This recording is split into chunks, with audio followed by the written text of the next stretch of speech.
नमस्कार दोस्तों gland pharma इसके क्वार्टर 2 के नंबर्स आ चुके हैं और मैं आपको बता दूं आज 1600 को बहुत मुश्किल से स्टॉक ने बचाया गिरावट में। इसके साथ ही साथ पिछले कुछ दिनों में एक रिपोर्ट आई थी जिसने इसको टारगेट दिया था कितने रुपए का, 1500 रुपए का। ओके, तो अब देखना ये होगा कि आज के जो Q2 नंबर्स आए हैं क्या ये यहाँ से स्टॉक को वापस से जंप करा के लेके जाएंगे या वापस से 100-150 रुपए की और गिरावट होकर के स्टॉक ऑलमोस्ट 1500 रुपए या 1450 के आसपास आपको आता हुआ दिखाई देगा। लेकिन मुझे ऐसा लगता है इस लेवल में आने के लिए स्टॉक को इस बार बहुत ज़्यादा खराब नंबर लाने पड़ेंगे। अगर नंबर एवरेज आते हैं तो एक बार भले ही थोड़ी बहुत गिरावट होगी बट उसके बाद आपको स्टॉक जंप करता हुआ दिखाई दे सकता है। तो अब चलते हैं नंबर्स की तरफ। बताओ दोस्तों, इससे पहले भी जो नंबर्स हैं एक्साइड इंडस्ट्री के वो मैंने आपसे चर्चा की हुई है। तो आप देखते हैं ये नंबर कैसे आए हैं। तो अब देखते हैं ग्लैंड फार्मा के कंसोलिडेटेड नंबर्स कैसे आए, क्योंकि फार्मा कंपनी है तो कंसोलिडेटेड नंबर्स ज़्यादा देखने पड़ेंगे। यहाँ पे आप देखिए नंबर्स आपको यहाँ पे मिलियंस में दिए गए हैं। ओके, अब एक एक करके चर्चा करते हैं कि ग्लैंड फार्मा ने किस प्रकार परफॉर्मेंस की हुई है। मैं ज़रूर कहूँगा वीडियो को तुरंत लाइक कर दें ताकि यूट्यूब पे रेकमेंड करें उनको जिन्हें क्वार्टर 2 के नंबर देखने ग्लैंड फार्मा के। देखिए revenue from operation 1405 crore rupees रहा है। एक साल पहले 1373 करोड़ रुपीज़ था। ओके, पिछले क्वार्टर में 1401 करोड़ था। लेकिन देखिए फार्मा कंपनीज को हमको ईयर ऑन ईयर बेस पे देखना ज़्यादा सही रहेगा। अदर कंपनी इनकम आप देखोगे 59.6 करोड़ है जो एक साल पहले 53.1 करोड़ थी। ओके, और जब आप इन दोनों को जोड़ लेंगे तो टोटल इनकम आपकी निकल के आएगी 1465 करोड़ जो एक साल पहले 1426 करोड़ रुपीस थी। पिछले क्वार्टर में 1453.1, यानी आप देखें तो ईयर ऑन ईयर बेस में आपको यहाँ जंप साफ साफ देखने को मिल रहा है। क्वार्टर ऑन क्वार्टर बेस पे आपको भी यहाँ पे जंप देखने को मिल रहा है। और मुझे ये लगता है when it come to operation और जिस प्रकार की ग्लैंड फार्मा ऑलरेडी गिरावट दिखा चुका है, मुझे नहीं लगता है कोई बहुत ज़्यादा खराब नंबर्स है दोस्तों। ओके, अब क्या है एक्सपेंसेस, और एक्सपेंसेस एक बहुत बड़ा सरदर्द रहा है ग्लैंड फार्मा के लिए, स्पेशली जो एम्प्लॉयड बेनिफिट एक्सपेंस रहते हैं।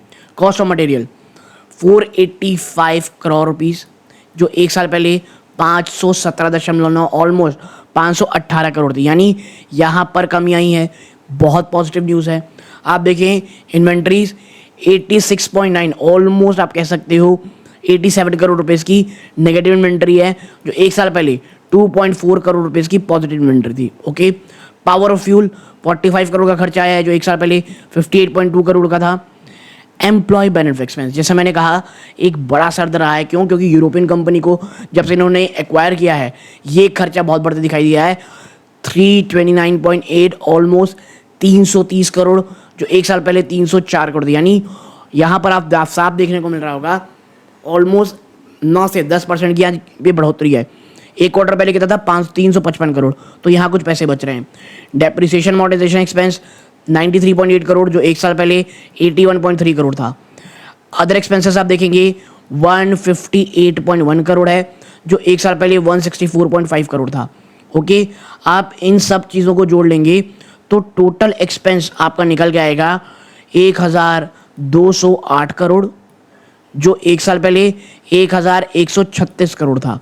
यानी टोटल खर्चों में आपको यहाँ पे साफ साफ देखने को मिल रही बढ़ोतरी, वो भी अच्छी खासी, जिसके कारण जो एक पॉजिटिव आपको देखने को मिल रहा था आपका प्रॉफिट बिफोर टैक्स कितना आ जाएगा 256 करोड़ जो पिछले क्वार्टर में पिछले साल माफ कीजिएगा 289.8 करोड़ रुपीस था। यानी आपके जो प्रॉफिट में उसमें कमी आई है। Quarter on quarter come, year on year आप देखेंगे तो कमी आई है, क्वार्टर ऑन क्वार्टर बढ़ोतरी हुई है। और मैं आपको एक बात बताऊं, ये जो नंबर्स आए हैं ये ऑलरेडी प्राइस्ड इन है, ठीक है। और अगर इफ किसी कारणवश ग्लैंड फार्मा में कुछ बड़ी गिरावट हो जाती है जिसके चांसेस मुझे अब कम लग रहे हैं, और स्पेशली जब 1600 के ऊपर जो आज क्लोजिंग दे पाया कंपनी, इस बात का इशारा कर रही कि कल शायद आपको तेजी देखने को मिले, बट स्टिल किसी कारणवश बहुत बड़ी गिरावट होती है तो मुझे ऐसा लगता है निचले स्तरों से आपको एक बहुत अच्छी रिकवरी ग्लैंड फार्मा में देखने को मिलेगी। ऑलमोस्ट तमाम नेगेटिविटी प्राइस इन है। अब आप देखें टैक्सेशन के बाद टोटल कॉम्प्रिहेंसिव इनकम कितनी की निकल के आएगी 259.8 करोड़ जो एक साल पहले 178 करोड़ थी, पिछले क्वार्टर में 131 रुपए थी। अब अगर हम नीचे चलेंगे, ओके 1 मिनट, अब अगर हम नीचे चलेंगे और आप देखेंगे कि कंपनी ने किस प्रकार के नंबर दिए हैं तो आप देखिए टोटल कॉम्प्रिहेंसिव इनकम 178। यहाँ पे आप देखेंगे तो कंपनी का ये EPS जो निकल के आया है 11.78 से घट गया है 9.93, 8.73 से बढ़ करके 9.93 हो गया है। ये क्यों घटा है, इसका रीज़न कुछ और है, किसी और में चर्चा करूँगा। लेकिन हाँ, ये ज़रूर मैं आपसे कहूँगा कि आपकी जो टोटल कॉम्प्रिहेंसिव इनकम निकल के आई है, और इवन हम थोड़ा ऊपर चलें और यहाँ पे प्रॉफिट फॉर द पीरियड में अगर हम चर्चा करें, ये इसके कारण है। देखिए एक्सप्रेशन प्योर प्रॉफिट जो आया ना, उसमें आपको यहाँ थोड़ी सी गिरावट देखने को मिल रही है। यही कारण है कि आपका EPS यहाँ पे गिरता हुआ दिखाई दिया है।